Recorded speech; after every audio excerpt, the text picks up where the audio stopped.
Bueno, antes de empezar ya con la tertulia, nuestro invitado especial, etcétera, esta es la medalla de los 25 años que cumplimos del Grupo Libertad Digital. Para los coleccionistas, los que estén aquí, no sean del Club Libertad Digital, pues les darán un cupón por si quieren comprar para su colección o lo que sea, para comprarla al precio de los socios del club.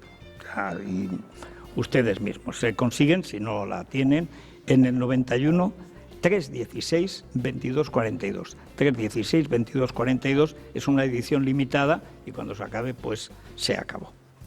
Vamos pues, Rosana, Vamos a presentar, sí, a los Bueno, tenemos invitados. con nosotros que es una verdadera plutócrata del agro, lo sabe todo, lo sabe todo de casi todo. Ignacia de Palo.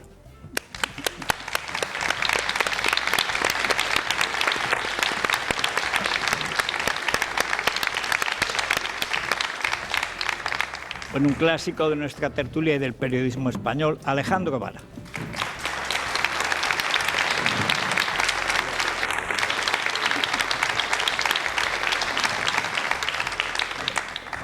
Bueno, y nuestro invitado estrella, ¿no? Hace un cuarto de siglo, cuando empezó Libertad Digital, empezó Málaga a levantar cabeza. Llegó a la alcaldía Francisco de la Torre.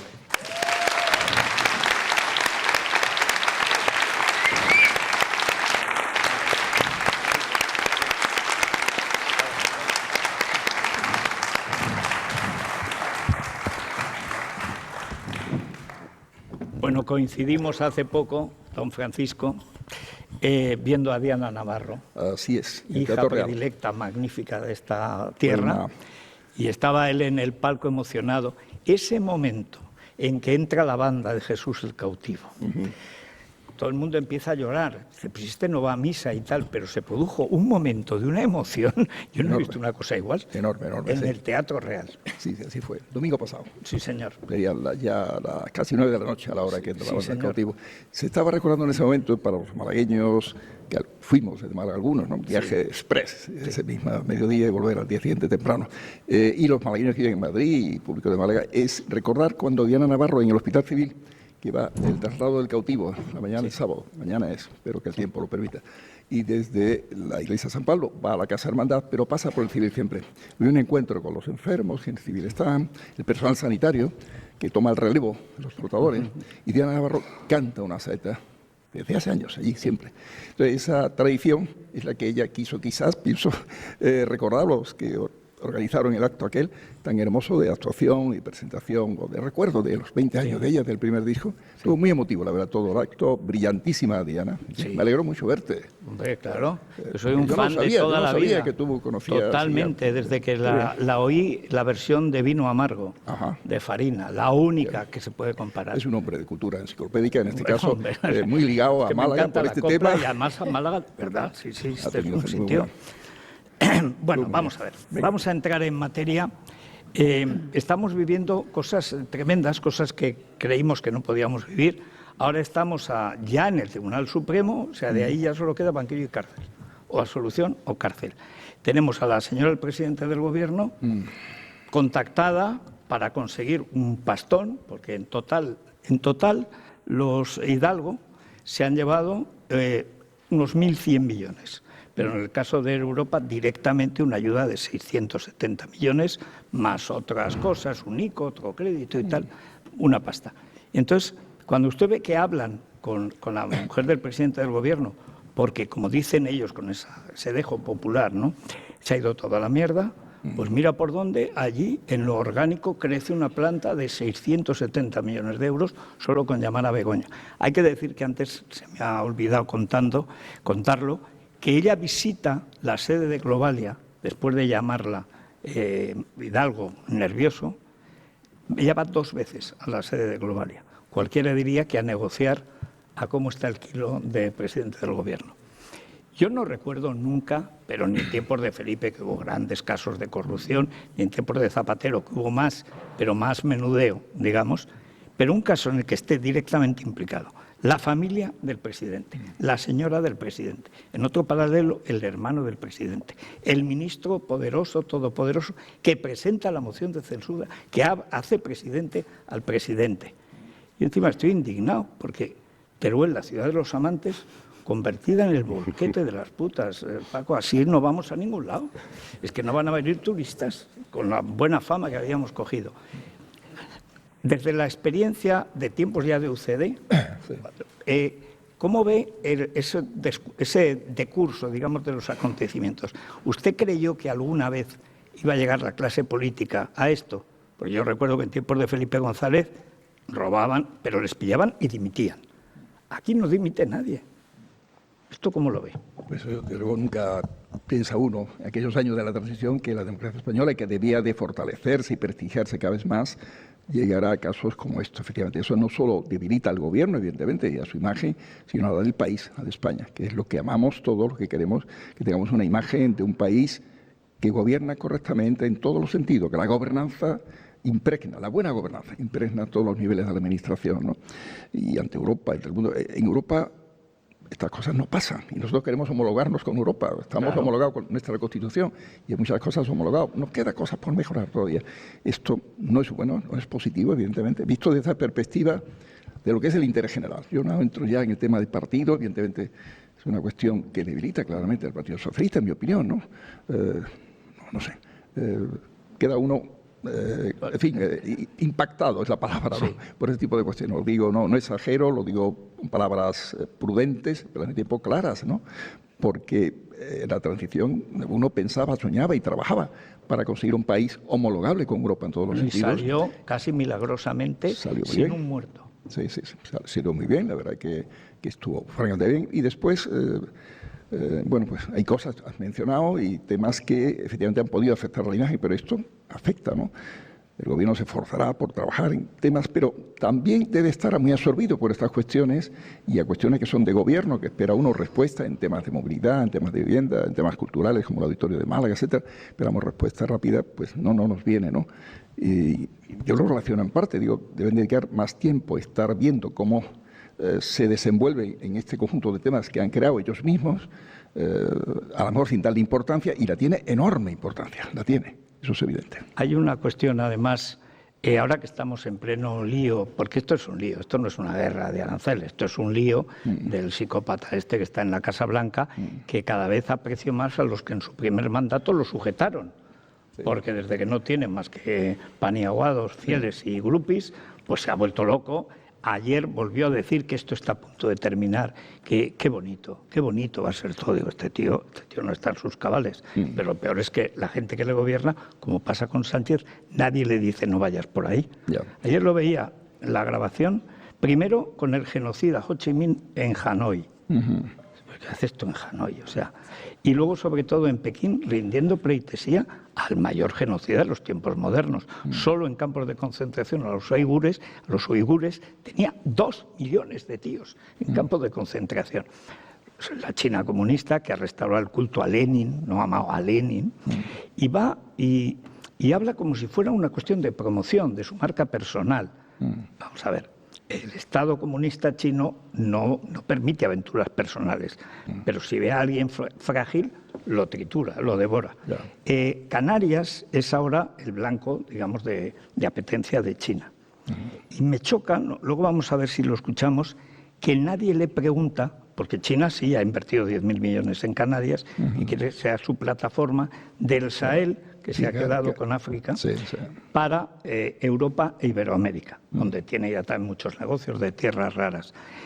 Cuando se ve como la promoción personal, casi fotográfica, de un presidente está por encima del interés, incluso aunque fuera llevándose una parte, que hemos visto, sobre todo los dos presidentes más importantes, Felipe y Aznar, cuando viajaba a España. O sea, no viajaba Felipe, no viajaba Aznar. Era la España que había salido de la transición, etcétera. Cuando se reduce casi a un tour fotográfico, esto imagino que a ciudades como Málaga en plena expansión no les supone nada, no les trae nada. No tiene. En principio, siempre es el interrogante. En un momento difícil, como has dicho, de una guerra comercial, un conflicto, lío comercial, que vamos a llamarle, desencadenado presidente por Trump en una irresponsabilidad, ¿no? Sin medir las consecuencias, como un elefante en cacerería, nunca mejor dicho, ¿no? Eso no es bueno para el planeta, para el comercio, para la economía, para el empleo, etcétera. Entonces, el interrogante, pues lo de China por parte de este viaje, quizás programado antes de este tema, es posible, ¿no? Y ha habido mala suerte, ¿no? Vamos a verlo desde esa perspectiva, pero hay que darle entonces un perfil de una manera que se pudiera entender alguna aplicación práctica y muy integrado, muy alineado con Europa, que Europa está ahora pues en reflexionar, ver la negociación con Estados Unidos, ¿no? Salvando los muebles lo mejor posible y dejando continuidad a Europa y defendiendo la economía europea en la cual estamos nosotros, ¿no? Hacer España como parte de Europa en esa estrategia ahora, con el pie cambiado, es la palabra quizá que lo define mejor, ¿no? Y estoy muy de acuerdo contigo que China y Rusia, pero sobre todo China, en África ha tomado posiciones económicas, son muy hábiles en el tema, ellos tienen un tipo de diplomacia. Yo no soy experto en China, Descallar lo es, este embajador que está allí. Descallar también era presidente, era experto en el 11M en Marruecos y mintió más que... En fin, más que Begoña al Parlamento, en el juez. Pero quiero decir es que ese mundo trabaja, me parece, mucho en el tema de la penetración o de la presencia pacífica, pero económica, de dominio, de control, y también el tema de la innovación tecnológica. China es una potencia en ese sentido. Copian todo. Sí. Lo copian todo y lo rentabilizan. Lo copian todo, pero cuidan la educación, se esfuerzan en innovar, cosa que nosotros teníamos que hacer aquí en Europa y en España especialmente, que no se ha hecho la homologación en materia educativa con Europa, muchas veces lo he comentado, y ser una potencia mayor en innovación y en emprendimiento, etcétera, ¿no? Y ellos están en esa posición ocupando un vacío que Europa no debe haber dejado en África, en el sentido de que una vez la independencia de los países africanos, naciones africanas, Europa tiene que haber estado un poco cuidando, cooperando también, ¿no? Creo que yo para el desarrollo, ¿no? Porque tiene una responsabilidad histórica. Bueno, ¿no? Francia tenía un señor, un ministro para la francofonía, al que llaman Monsieur Afrique, era el que repartía los sobornos y cobraba los sobornos para los presidentes, los diamantes de sangre de Giscard. Sí, de aquellos polvos. Pero eso no es lo que hay que hacer. Lo que hay que hacer es una cooperación leal, honesta, no solamente del país de gobierno, sino de la propia sociedad en general, ¿no? Por aquello de la responsabilidad histórica que se pueda tener en no haber desarrollado. Nosotros en América creamos universidades un montón. Nada más llegar. Nosotros en Málaga la hemos tenido hace 52 años, fíjate. Pues hace 500 años España estaba creando universidades en México, en Perú. En Bolivia, que tiene un mérito crear una universidad en La Paz. 30 y tantas universidades. Es decir, se hizo un papel de promoción que otros países europeos en África no lo hicieron. Yo no me voy ahora a criticar a los países europeos por ello, pero sí a pensar en cómo compensar esa falta quizás de apoyo de su desarrollo de estos países, ¿no? Y lleva razón, la geopolítica hay que tener muy presente todas las cuestiones. Todo. Por desgracia, lo que hacen muy bien los chinos es el soborno. La amenaza y el soborno. 3 viajes, recordó ayer Xi Jinping, que es lo único que le parecía interesante consignar, es el 3er viaje de Sánchez a China. Son incontables los viajes de Zapatero, profesión comisionista, a China. Es decir, aquí lo que quiere es ponerse al rebufo de Zapatero, pues a ver si cae lo mismo que el plutócrata. Pero última cuestión, y ya le cedo la palabra también las preguntas a Alejandro y a Ignacia. O a Ignacia y a Alejandro. ¿Cuáles son los planes? Porque ya lo de Málaga siempre viene Rosana. ¿Sabes lo último de Málaga? Y lo último es lo de la exposición del cómic, que ya saldrá por primera vez de San Francisco, en la Exposición Universal del Cómic, Los Héroes de Marvel, y viene a Granada. Está usted también, han ampliado, se anuncian 2 universidades. De San Diego, sale de San Diego. De Santiago. San Diego. San Diego. San Diego, la ciudad que tiene California, desde hace 50 en California, al sur de California. Sí. Bueno, ¿cómo lleva usted la agenda? O sea, ¿cómo se persiguen? Celebra ahora un aniversario del Pompidou de aquí. Es decir, ¿cómo se entra en esa cosa que parece un arcano? Supongo que cuesta mucho entrar en esos grandes circuitos culturales no solamente de las exposiciones, también de los centros, de los museos. Y ahora que está usted muy preocupado, siempre lo estamos, sobre la cuestión tecnológica, la innovación, las universidades, los centros de alta capacitación, en estos momentos de su agenda, ¿cuáles son las prioridades? Son muchas, pero seguimos una estrategia de ser fuerte en cultura, y ser fuerte en tecnología, en innovación, ¿no? En cada de los temas tenemos puntos concretos, ¿no? Pompidou efectivamente ha celebrado 10 años y lo hemos hecho además con una exposición de Kandinsky, lo ha hecho el Pompidou, ¿no? Sí. Aportando obras que tiene allí en París, y todo eso nos da visibilidad, ¿no? Y ahí hemos renovado el acuerdo por otros 10 años, el motivo de esa celebración del 10 aniversario, para decir hasta el 35, y eso estoy seguro que si hay éxito, y en principio hay éxito, de presencia de público aquí y que los franceses valoren la respuesta de Málaga, seguirá ya por tiempo, yo diría indefinido, ¿no? Después de Málaga, que ha sido la primera ciudad que ha conseguido que el Pompidou se fije en ella fuera de Francia, en Francia estuvo Met, pero fuera de Francia, Málaga, vino Shanghái.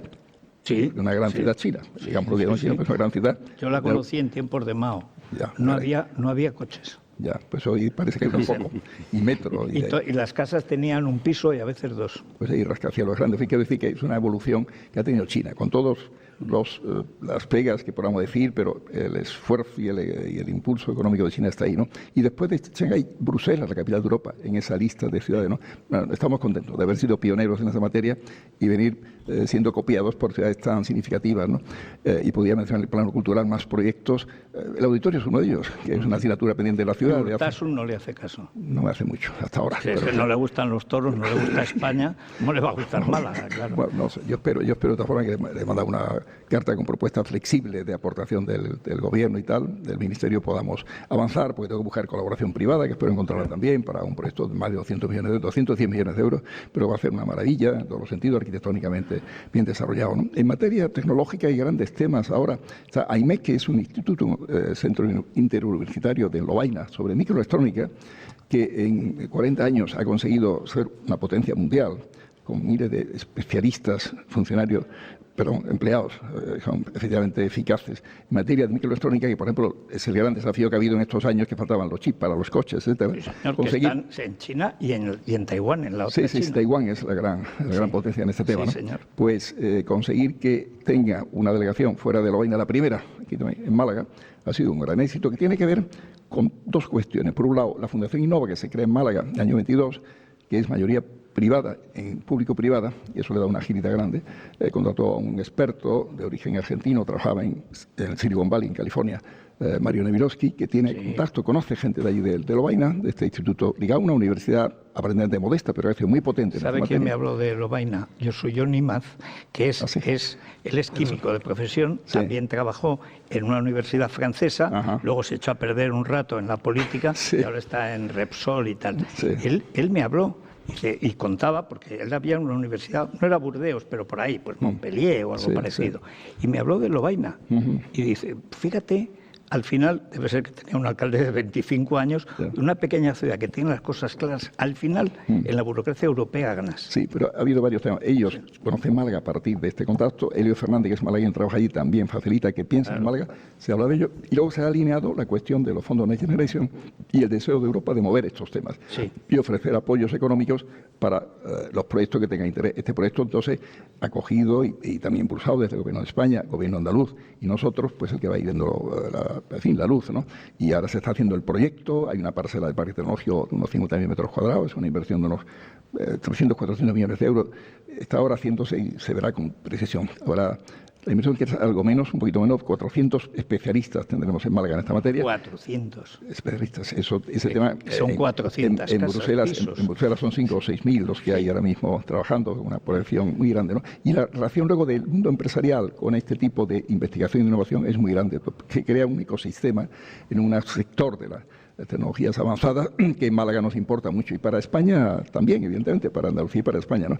Y eso se podía poner más ejemplos, ¿no?, de avances potentes. Esta fundación, que es un poco inspirado en Tecnalia, un tema que los vascos hicieron bien, de colaboración público-privada, pues va a tener no solamente microelectrónica, tiene ciberseguridad, nos estamos apoyando también en Bernardo Quintero. ¿Le van a volar a León la sede? No. Están ahí peleando. No, el Centro Nacional de Ciberseguridad hemos planteado. Esto es otra cosa. Es distinto. Sí, pero acaba al final. Que pueda ubicarse como una oferta. Málaga es potente en captación y atracción de talento, producción y retención de talento, es un poco la definición de lo que hacemos, que para el tema tecnológico y para todo también es importante, para el tema cultural también, ¿no? La ciudad tiene buenas condiciones en ese sentido, ¿no? Tenemos desafíos importantes en vivienda, como toda España, pero en fin, podemos decir que aquí tiene ese desafío, la potencia, por un lado, de que hay viviendas turísticas que han surgido también porque no hay un marco de seguridad nacional que dé en el marco de alquiler, ¿no?, de larga temporada, que dé seguridad, ¿no? La legislación que hay a nivel nacional es imperfecta, no da seguridad al propietario y arrendador, y cuando la oferta ha bajado. La oferta no crece, ¿no? Y tiene que crecer la oferta en alquiler y la oferta en venta también para poder compensar la demanda alta que existe tanto en alquiler como en venta, ¿no? Y estamos procurando que haya suelo finalista a la máxima velocidad para todo, para venta y alquiler, y programas, promociones directamente nuestras, ayuntamientos, sin que sea competencia nuestra. Hemos hecho 5.300 y pico viviendas en los últimos 20 años y vamos a ir en esa dirección, ¿no?, de avanzar.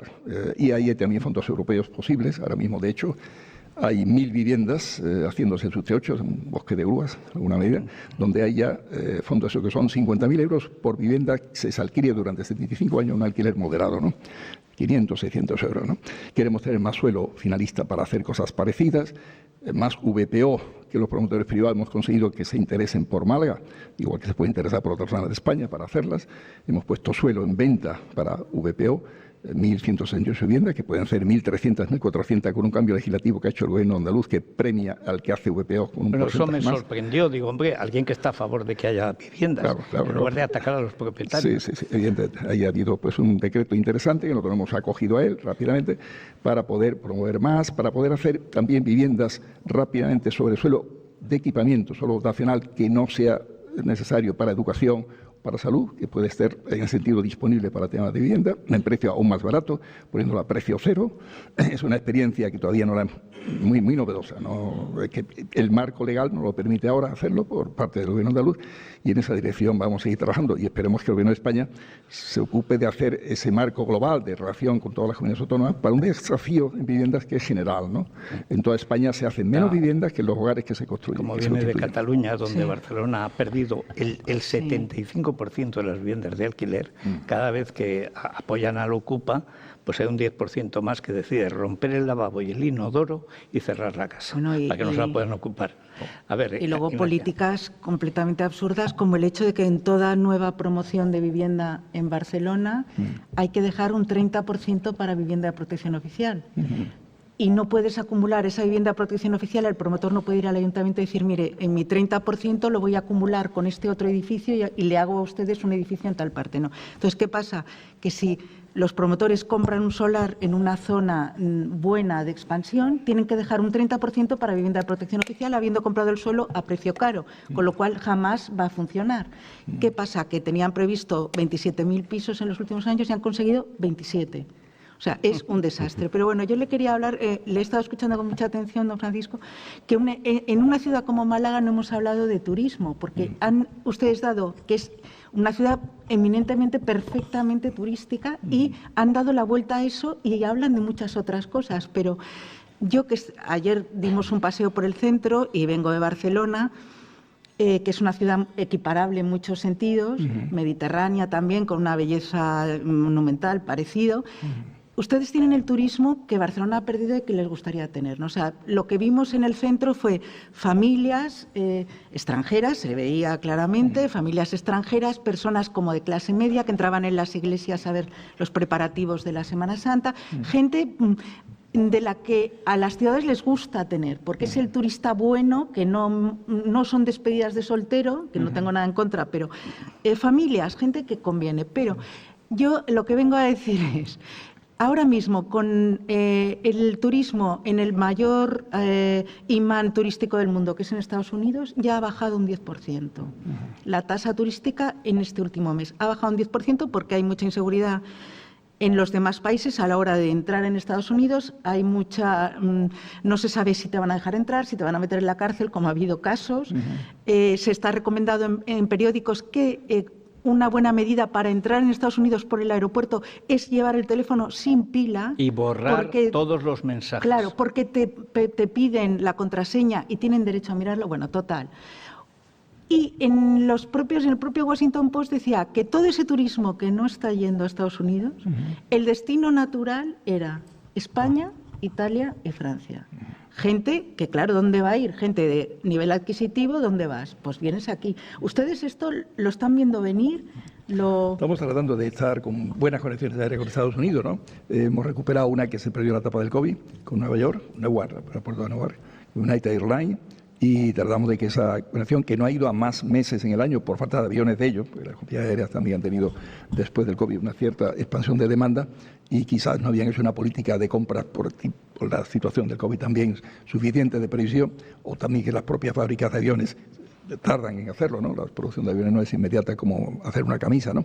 Entonces allí va muy bien, ese avión va muy completo, tanto en dirección hacia allá como en dirección para acá. ¿Y del resto del mundo que se están desviando hacia aquí? Estamos viendo, ¿no? Va creciendo. Tenemos buenas conexiones con Medio Oriente, el hub de Estambul y el hub de Doha nos hablen aeroportuario hacia Asia en general, ¿no?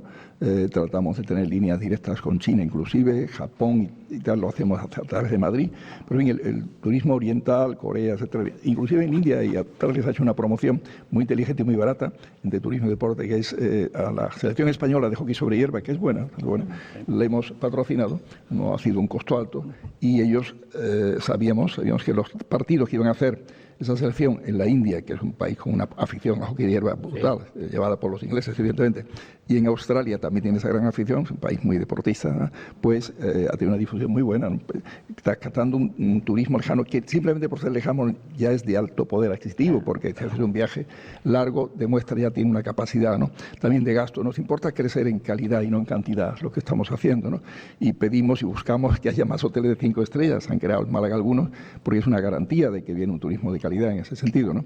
La ayuda turística juega un papel, esas familias que dice, pues igual estaban en familias turísticas, tuve ayer una viviendas turísticas, quiero decir, una reunión con los responsables a nivel andaluz, que hacemos periódicamente, porque queremos hacer un estudio de cómo estamos, exactamente qué cifra hay, el registro de la Junta, que ha bajado un poquito con medidas que hemos tomado, y luego la realidad de las plataformas, ¿no?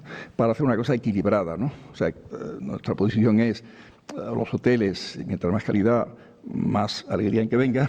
Luego apartamentos turísticos que han crecido, tenemos que ver si se desvía o no sobre lo residencial, porque ahora está el desafío de la vivienda, como decíamos, y vivienda turística, tratar de que sea. En Málaga son ejemplares en cuanto a poner sonómetros, han puesto sin que la norma lo obligara, sonómetros ya en casi 3.000 viviendas turísticas, que facilita el control del ruido y la convivencia con los vecinos, ¿no? En esa línea nuestra insistencia es clara, ¿no? Y las normas de ordenanzas, aplicarlas, ¿no? Pero que haya una cultura de esa convivencia es viable, ¿no? Pero luego sí tienes la capacidad de acogimiento, no podemos crecer indefinidamente, por más éxito que tenga la ciudad que lo tiene, y el reparto en el territorio del turismo, ¿no? Por eso es bueno que la provincia, que es muy atractiva también, nos repartamos el juego ese, ¿no? Puede venir gente aquí a Málaga, que luego viaja por la provincia, va al Caminito del Rey, o va a Antequera y Ronda, que son dos ciudades preciosas del interior de Málaga, o a la zona de la costa, tanto la occidental como la oriental. La provincia es maravillosa. El municipio de Málaga, que tiene unas casi 40.000 hectáreas, tiene 20 dimensiones, con los montes de Málaga, con recorridos por ello, por los antiguos lagares, los viñedos que había. Hay muchas historias en Málaga. El turismo ornitológico, el de naturaleza, la Málaga ciudad tiene espacio, ¿no? Una vez conocí en una feria de Londres, turística de Londres, un inglés que había hecho unas grabaciones con el propio móvil de los pájaros de la ornitología en Málaga, ciudad, en la costa de Málaga, del municipio. Me quedé sorprendido. Águila pescadora, yo no decía que no la he visto actuar, y se veía perfectamente cerca en el mar donde desemboca el Guadalhorce, ¿no? Cosas muy interesantes. El halcón de la catedral, que era conocido y famoso porque existe una convivencia de naturaleza en la propia ciudad, ahora manifestada con cierta preocupación con el tema de los jabalíes, que hay que resolverlo de una manera pacífica. Bueno, siempre se ha resuelto pacífica, no, sí. O muere el jabalí o muere el propietario. O sea, hasta ahora no se ha encontrado. Bien, pero de una manera que sea que no lo más... yo diría lo más correcta desde el punto de vista del sufrimiento del animal, y que no lo haya, ¿no? Para que sea rápido, sí. En fin. Bueno, a ver, Alejandro. Sí, buenos días, alcalde. Encantados de estar una vez más aquí. Le encontramos a usted mucho mejor que hace un año, la ciudad también, pero desde luego vamos prosperando de año en año. Enhorabuena, un gustazo. Una pregunta. Usted han encumbrado el modelo Málaga. Ya se habla de modelo Málaga, un modelo de éxito. Lo ha puesto como referente en tantos alcaldes y alcaldías de este país. E incluso se dice, yo por ejemplo el otro día hablando con una persona del PP en Madrid decían, no es modelo Málaga, es modelo Paco de la Torre. Digo, bueno, no, algo tiene que ver que lleva unos cuantos años 25. Allá al frente, 25 años. Entonces, a la hora de enfrentar, por ejemplo, no le digo que le dé un consejo al señor Feijóo, pero usted aquí no tiene problema porque tiene mayoría absoluta. A la hora de enfrentar, por ejemplo, la negociación del PP de cara a los aranceles con el PSOE o con Vox, ¿usted qué aconsejaría? Usted es centrista, lo ha recordado antes Federico, viene a la UCD. ¿Se puede pactar con el PSOE? ¿Se puede negociar algo con Vox? ¿O directamente no aconsejaría usted a Feijóo que ni lo uno ni lo otro y tirara para adelante? No, yo creo que hablar con el partido que está en el gobierno, el Partido Socialista, es conveniente, es oportuno, ¿no? De entrada son dos partidos que para mí deben de tener, como digamos, programas solapables en parte, coincidencias. No es malo que haya coincidencia entre los partidos que aspiran a estar en una alternancia que debe recuperarse en España, esa alternancia, ¿no? Porque permite una cierta continuidad de política, no una coincidencia completa, ni mucho menos, ¿no? Pero cabe perfectamente. Es más, en estos momentos, años atrás, cuando había que formar gobierno desde una minoría del Partido Socialista, se podía haber intentado ver si habría unas abstenciones o no, poniendo condiciones, ¿no? Pero el muro que levantó el PSOE, Sánchez, inmediatamente, yo creo que hacía muy inviable eso. Y cuando alguna vez he hablado previamente con el que lleva los temas de economía en el Partido Popular, ¿no?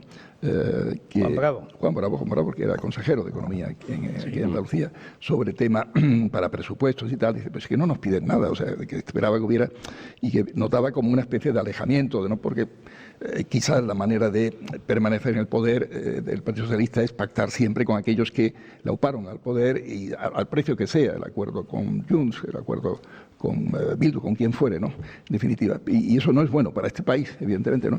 Lo sólido para este país es que dos grandes fuerzas, como pasa en Alemania, sean capaces hasta de formar gobierno en caso de necesidad. Aquí no creo que sea necesario, pero sí es bueno, necesario por ahora, ¿no? Pero sí es bueno que haya diálogo, que haya negociación en muchos temas, que tiene que tener visión de Estado, por ambas partes, y que no haya estrategia de partido por ninguna parte, que la visión de Estado del bien común sea superior a lo que sea visión de partido. Eso es bueno en la política.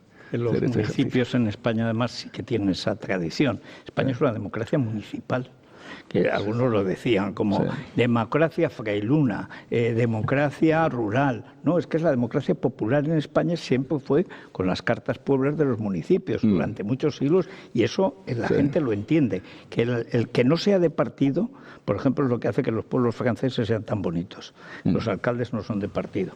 Y usted es lo menos parecido a un alcalde, digamos, de partido que conocemos, aunque el PP presuma mucho de usted. Pero déjeme que ya que está aquí, tenemos novedades. Ha hablado Rascayú. Sí, estábamos muy pendientes del presidente del Gobierno, de esa comparecencia después de la reunión con Xi Jinping. Él ha hecho una intervención genérica en donde ha hablado de las relaciones bilaterales entre China y España, en donde él se ha pronunciado a favor de una nueva relación entre la Unión Europea y China, en donde ha propuesto y en donde ha avanzado 4 acuerdos nuevos de cooperación, 2 en ciencia, 1 en educación y otro en producción cinematográfica con China, en donde se ha mostrado muy agradecido con Xi Jinping y con China por el acogimiento en este tercer viaje que hace el presidente del Gobierno. Pero sorprendentemente se han producido preguntas, porque hoy era una intervención con preguntas de periodistas. Allí había una representante de Televisión Española, otra del diario El País, una periodista china y otra de la agencia Bloomberg. Hay que recordar que Radio Nacional de España no obtuvo permisos, efectivamente fue vetada, y hay que recordar que la periodista de Radio Nacional de España había sido bastante incisiva en las cuestiones al presidente del Gobierno en anteriores viajes internacionales, en concreto en Brasil, en Turquía, y bueno, esto pues había escocido al presidente. Sorprendentemente, la periodista de Televisión Española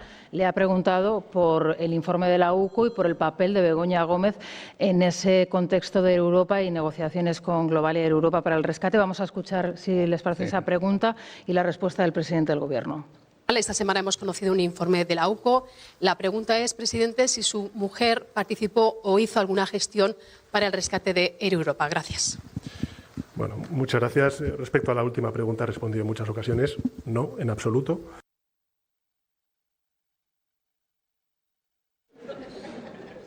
No, en absoluto.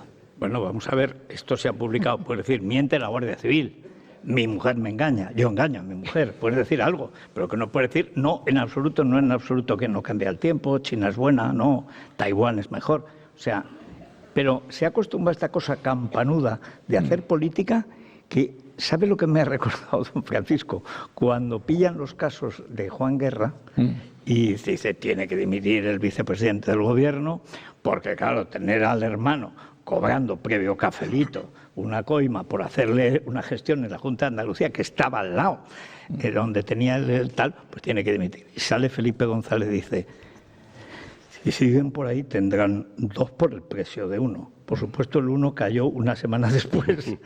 O sea, pero ¿qué impresión tiene de alguien acorralado que no tiene, digamos, respuesta, que no entraba en el guión que le pudieran hacer esa pregunta? ¿Cómo lo ve? Que no ha encontrado otra respuesta posible a hacer, ¿no? Que fuera breve y contundente en su apreciación, pero evidentemente el tema está ahí, ¿no? La información está y todo eso no se puede borrar con simplemente esa respuesta, esa es la realidad, ¿no? Y estamos en un sistema donde el derecho y la independencia de poderes tiene que funcionar, ¿no? Yo veo al gobierno en estos temas debilitados claramente desde hace ya pues meses, años algunos, ¿no? Y no, es un tema que cuando recuerdo leí en la prensa lo de una especie de agencia para África y tal, sonaba bien aquello, ¿no? Sí, salvo que no sabía dónde estaba África. Ya. Sí. Pero no, es que luego la realidad es que no ha habido ese trabajo de cooperación, de ayuda, sino otras cosas, ¿no? ¿Sabe cómo fue cuando llega al Instituto de Empresa?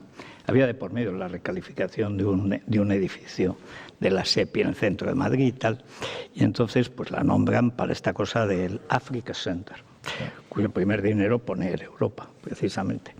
Y entonces dice, bueno, ¿y dónde piensas instalarte? Por África es muy grande, ¿no? Y el Instituto de Empresa pues está en varios países que están creciendo mucho y tal. Pues yo había pensado en Kenia. En Kenia, dicen, ¿en Kenia? Sí, en Kenia, ¿no? Pues el centro, ¿no? El Manjaro, dice, pero en Kenia solo hay safaris. Entonces nosotros, el Instituto de Empresa, ¿y vosotros?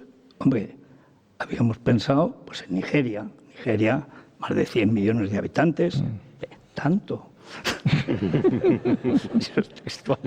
Entonces, claro, aquello era para presumir de lo que no debería, de lo que debería. Sí. ¿Qué necesidad tenía de fingirse catedrática, experta en África? No, la osadía es otra palabra que ha estado muy presente en este recorrido, es evidente, ¿no?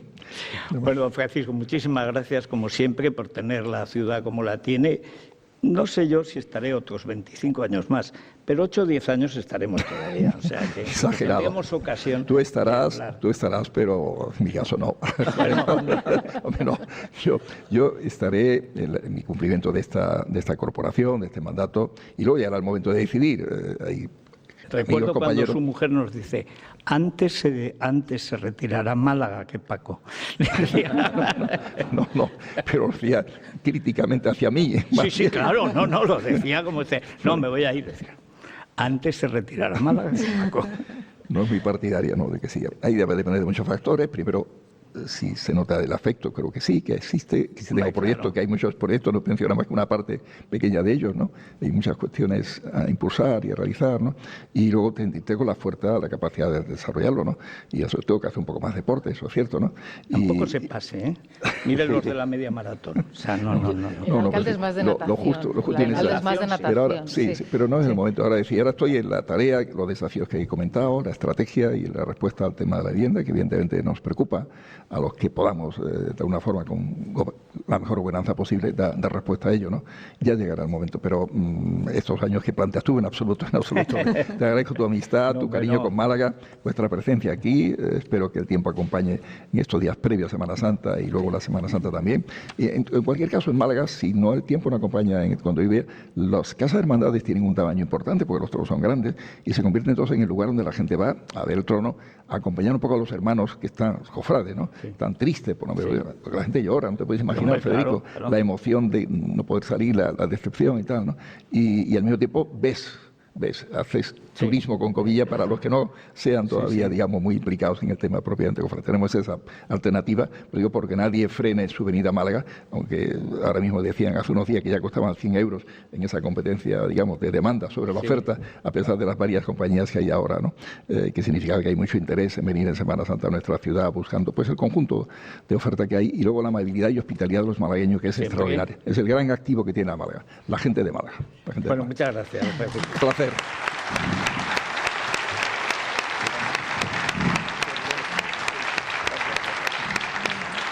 Bueno, tenemos que entregar el Colacel, Federico. Yo creo que para la gente de Málaga, como ha dicho el alcalde, Muy y en claro, especial para todos los oyentes que nos acompañan aquí, claro que sí. Colacel. ¿Qué tal? ¿Cómo estáis? Hoy hablamos de las dudas que tenemos cuando queremos elegir un producto, un aliado para empezar a cuidarnos de verdad, ¿eh? Bueno, lo primero, que tenga garantía. Esto es fundamental, que haya detrás investigación, que contenga los mejores y más potentes antioxidantes del mercado y que nos ayude con la producción de colágeno en todo nuestro organismo. Y si es natural, bueno, pues esto solo tiene un nombre y es Colacel Antiox de Mundo Natural. Y es que Colacel Antiox cuenta con péptidos bioactivos de colágeno, ácido hialurónico, antioxidantes como el resveratrol, el extracto de granada y la vitamina C, que contribuye a la producción endógena de colágeno. Es decir, nos ayuda a animar, incrementar, aumentar la producción propia de colágeno. Es tan potente que con una sola toma diaria equivale a 3 envases de cualquier otro producto. Así son de eficientes en Mundo Natural. Consulten con su dietista, farmacéutico. También pueden llamar al teléfono de información, pedidos y asesoramiento gratuito 91 446 0000, acudir a la web www.parafarmaciamundonatural.es o usar la sencilla aplicación de Mundo Natural. Es la mañana de Federico, con Federico Jiménez Los Santos.